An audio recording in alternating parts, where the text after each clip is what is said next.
Alright, this is another recording. Siyempre, another episode na naman tayo. Welcome sa isa ko na namang podcast ko na naman.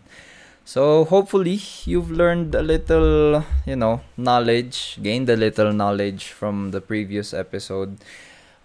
Medyo mainit ngayon dito sa Baguio. Well, sa lahat naman sa Pilipinas kasi nga it's summertime. But anyways, I thought might as well record kasi last week hindi ako nakapag-record since Holy Week. Medyo naging busy and funny story. Nagtae ako. So, sorry sa mga kumakain. Pero yun, I got an upset stomach. Ano kasi, nagte-take ako ngayon or I tried taking in prebiotics. So, essentially, prebiotics yung kinakain ng bacteria sa tiyan ninyo. And, yung tiyan ko ayaw niyang nadidisturb yung normal na amount of bacteria niya. So yun, medyo na-fuck up yung tiyan ko, tapos nagkasakit din ako. Tapos yun, syempre, Holy Week, so family members came here and we had a little fun, syempre, na kailangan mamasyal and all that stuff. But anyways, andito naman tayo sa isa kong podcast talking about living life in the slow lane. So sa mga hindi nakaintindi agad nun is kailangan mong mabuhay slowly. Oh, fuck. Alam mo, buhay slowly. Like, not thinking too much about the future or yung parang feeling na hala na pang iiwanan na ako. Yung parang ganun. So, that's a topic to discuss or I'm going to share with you at least my experience about it. Syempre, again, I'm still just 23 years old, so bata pa ako, I might be too early to speak about this, but in a sense is yung generation or yung age group kasi namin yung nakaka-experience most of the time ng ganito since, we're still adolescents essentially or young adults na kami. So, andun na kami sa point ng buhay namin na parang kailangan na namin mag-isip ano bang magiging plano namin for the future. So, I'll break this down into 3 categories most probably. With the first one being, ano nga ba ang living life in the slow lane? So, to give you an idea, it's about taking things at your own pace. I know it's hard to do it na parang kunyari hindi mo masyadong kino-compare kung magkano na yung kinikita mo, ano nang na-achieve mo, anong countries na yung napuntahan mo, like just live it normally. For example, if you just work and then after work you sleep and then tomorrow again ganun na naman, well, wala naman actually masama dun. It may be repetitive, yes, tas nakakatamad na siyang gawin everyday, but there's nothing wrong with it. Ang importante is you still have, say, a dream na hindi pa rin mawawala aside dun sa everyday task na ginagawa mo. Kasi for example, kunyari ako, nagwo-work ako as a VA right now. And hindi ko naman dream na parang dapat is makapag-book ako ng meetings. Ganun na lang lagi. Ganun. Or hindi ko dream na maging best employee. Syempre, ang dream ko pa rin is to reach 1 million in the bank before 25. That's still the dream. So, aside from, yung ganun na parang, okay, may goals ka throughout the week na kailangan mong gawin. Para rin hindi ka mabagot, try to incorporate a little bit of something. Para, you get distracted in a sense. So, that's, an example of living life in the slow lane, doing things a little bit slower kasi it has its advantages din kasi. So I'm talking about the advantages now na parang if you're living life in the slow lane, mas marami kang bagay na magagawa na quality, if you know what I mean. Like for example, if you do things without multitasking, kunyari focusing on one thing and then the next, most probably yung result or yung output na ginawa mo is mas maganda compared to kapag nag-multitask ka or minadali mo and wala kang mamimiss na say steps to complete the process. Wait lang, andito na yata yung parcel ko. Wait. Alright, kinuha ko lang yung parcel ko. If y'all are, asking ano ba yung parcel ko, well, it's a mop. It's something about cleaning my room is na-enjoy ko na, vacuuming, nagwawalis na ako, ganun, fixing once a week, twice a week if kaya. I mean, vacuum is once a week. So, itong mop siguro once a week din. Pero yung pagwawalis, I try to do it at least twice or thrice a week. Kasi, ewan ko, masaya lang na malinis yung kwarto. You know, like, siguro part na rin yun ng magiging matanda or pagtanda. And again, hindi pa ako masyadong matanda. It's just, you know, the shift in siguro environment and mentality. Medyo, you know, like, ganun na talaga yun. Anyways, yun nga, yung sinasabi ko, like the advantages of living in the slow lane, di ba? So, doing things slowly will make you, you know, do the steps even, doing this, all the steps that you need to accomplish that specific thing that you wanted to do. Tapos, mas maganda yung quality niya kasi hindi ka nga magkakamali. You know, so that's one advantage of doing things in the slow lane. Tapos, syempre, another one is less yung anxiety mo. So, syempre, pag nagmamadali ka kasi, you know, like, para kang may hinahabol na deadline in a sense, eh, kahit na wala naman. Masyado ka lang nagmamadali. You're just getting used to it. Which is, I think, na-incorporate sa'yo during the school days, or if you're still in school, well, during your school days at least. Kasi 'di ba, a lot of people are cramming, which is something really bad. Actually, sinasabi rin naman ng mga professors na wag niyong i-practice mag-cram kasi nga hindi naman talaga maganda. You know, like doing things last minute.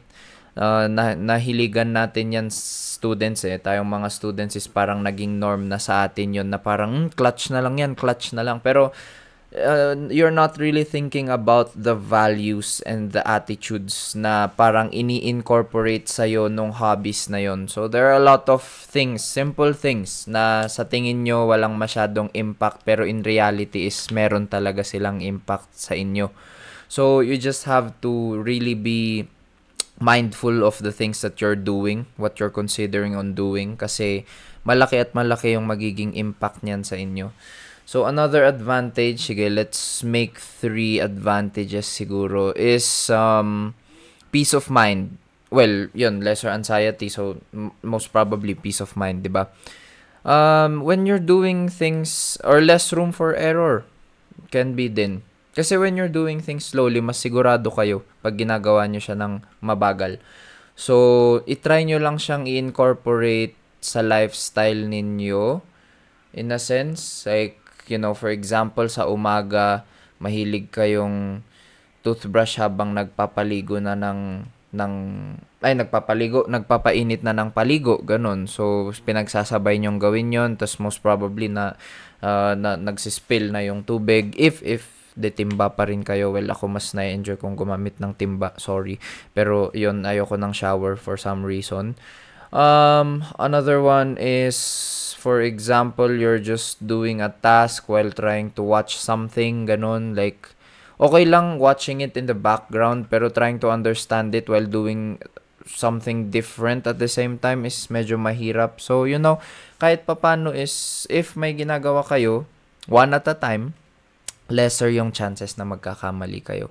So, I think that's about, you know, like, the gist of it, what the advantages are. Well, for me, for one, is hindi na ako masyadong nagda-drive ng ganun kabilis. I mean, dati gusto ko like rat-ratin. Bilisan mo, bilisan natin. Ano ba naman yan? Tarantado naman to nasa harap ko, ganun.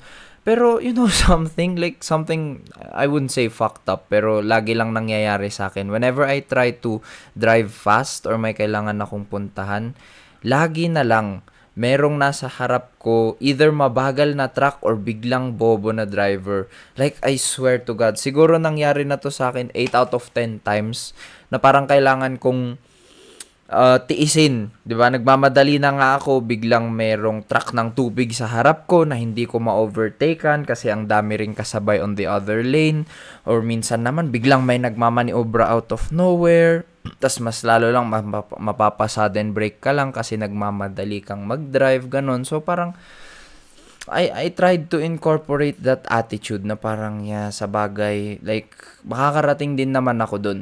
You know, that's something din na so another advantage when it comes to driving, of living life in the slow lane or just driving slow in general, well, not too slow na nagiging, you know, hindrance ka na sa ibang drivers, is it is safer in general kasi syempre mas makikita mo yung nangyayari. So you get to have time to look at things or what's happening around you when living life in the slow lane kicks in, 'di ba?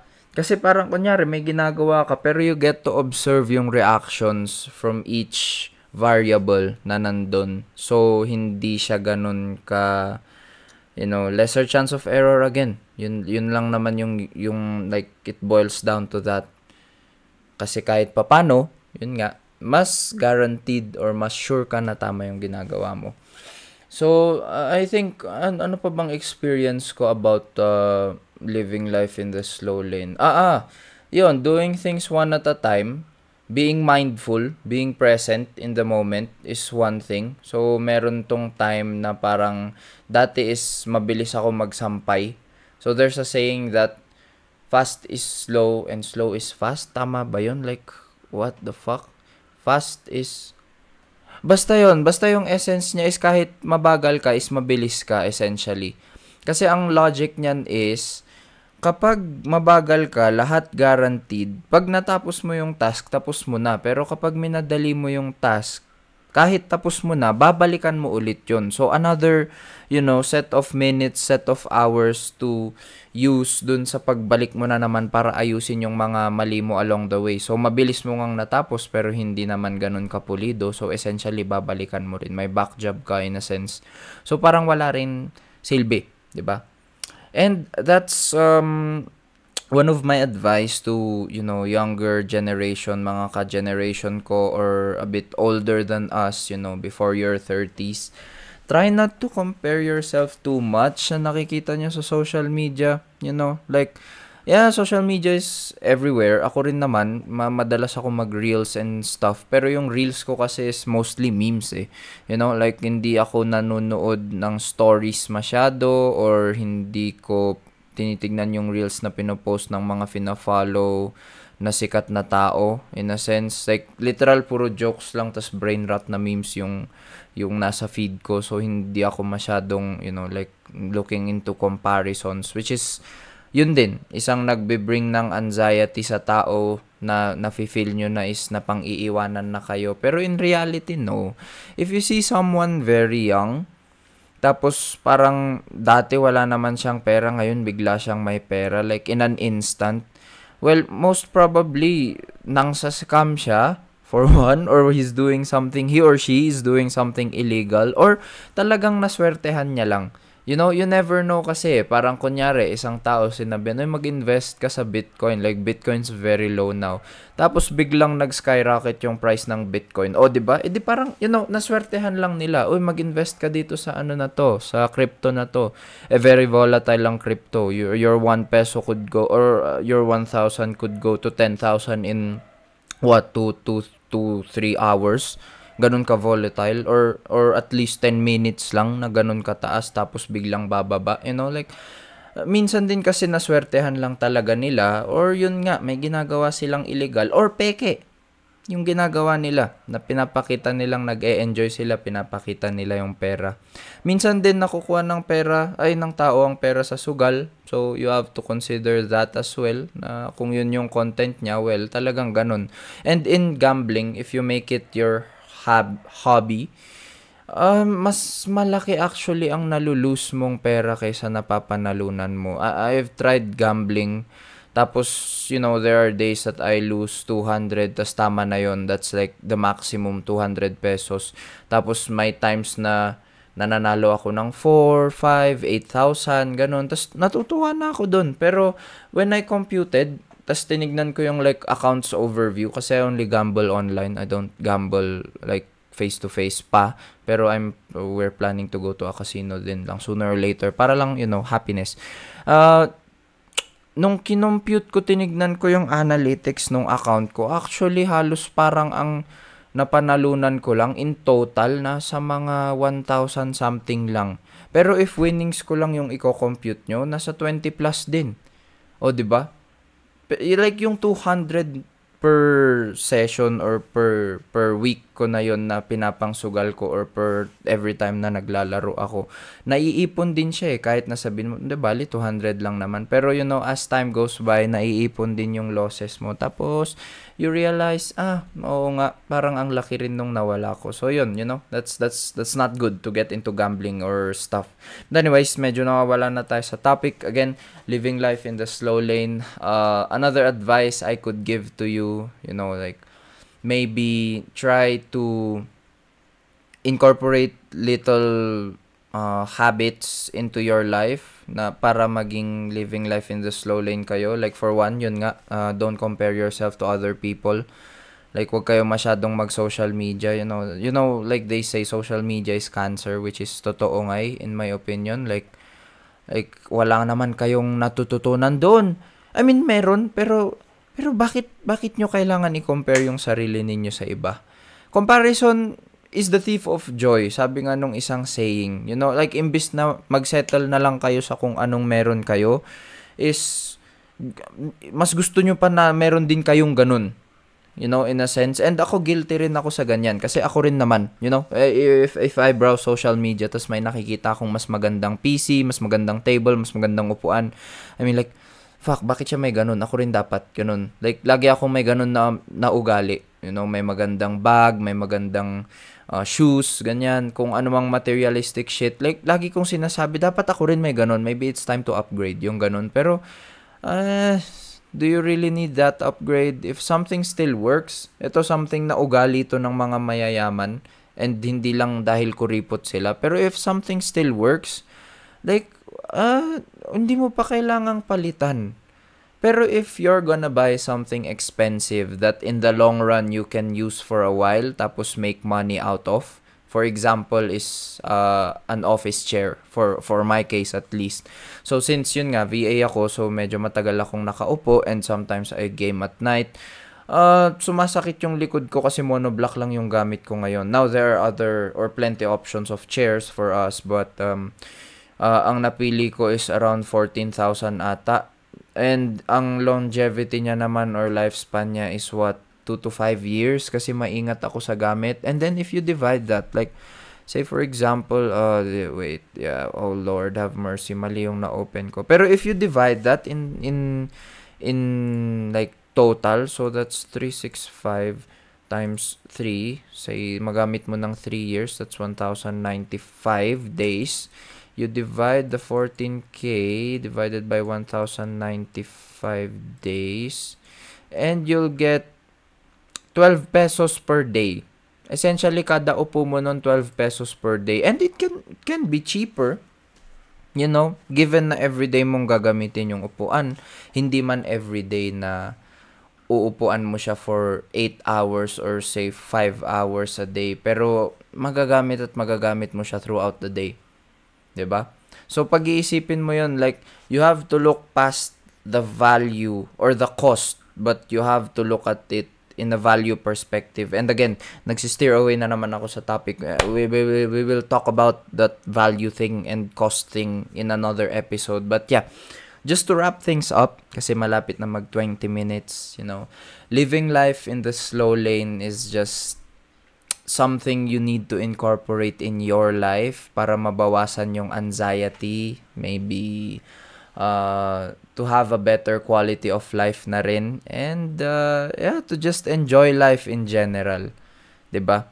Kasi nga you remove the comparison between you and other people, you just live your life the way that you want. Wala ka masyadong mistakes na magagawa along the way. Wala ka masyadong babalikan na back jobs. So, it's better to live life in the slow lane. Take your time. Lahat ng mayayaman, lahat ng billionaires, trillionaires in the world, they're old. Walang masyadong bata na nandoon. So, building your wealth, it really takes time. If you want to be good at something, it does really take time. Huwag nyo masyadong minamadali. Everything na namadali, hindi nyo rin ma-enjoy. Yeah? So, just try to live your life at a normal pace. Don't listen to social media. Don't feel like na pang-iiwanan na kayo. If you're below 30 and wala pa kayong sasakyan, fuck it, 'di ba? Like, hindi nyo naman kasalanan yon. That's the circumstances na nangyari. Can you change it? Yes. Moving forward? Yes. Kasi pwede nyo pang palitan yung ugali ninyo. Pwede nyo pang palitan yung trabaho ninyo. Pwede nyo pang palitan yung side hustle ninyo para mas ma-achieve nyo yung gusto nyong ma-achieve, diba? So, just don't compare yourself really to other people and start living in the slow lane. Kasi mas mabibigyan niya kayo ng peace of mind. No? That's just something from me to you kasi ako tinatry ko nang i-incorporate ngayon, and yes, I do enjoy it better than nung time na masyado akong atat dun sa gusto kong ma-reach na 1 million in the bank. Though I still feel anxious through like till this day, yes. Nararamdaman ko pa rin yung anxiety kasi magta 24 na ako this year, next year 25 na ako, 'di ba? Tapos parang I'm still a bit far from 1 million peso in the bank. Like, I'm really far. So, marami pa akong kailangan gawin, kailangan asikasuhin. Pero still, there's still 1 year, 2 years to go. So, marami pang oras yan. You never know what can happen in a year. Maybe maswertehan mo lang. I hope y'all learned something dito sa episode na to. It's just me giving advice again and sharing life experiences. Next episode, I think, would be more geared towards finances naman na. Kasi kanina muntik ko na namang pag-usapan. But yes, I'll dive deep into that, or siguro just give you experiences in the next episode. So thank you guys for listening again. I love you all, and I hope you subscribe to this podcast.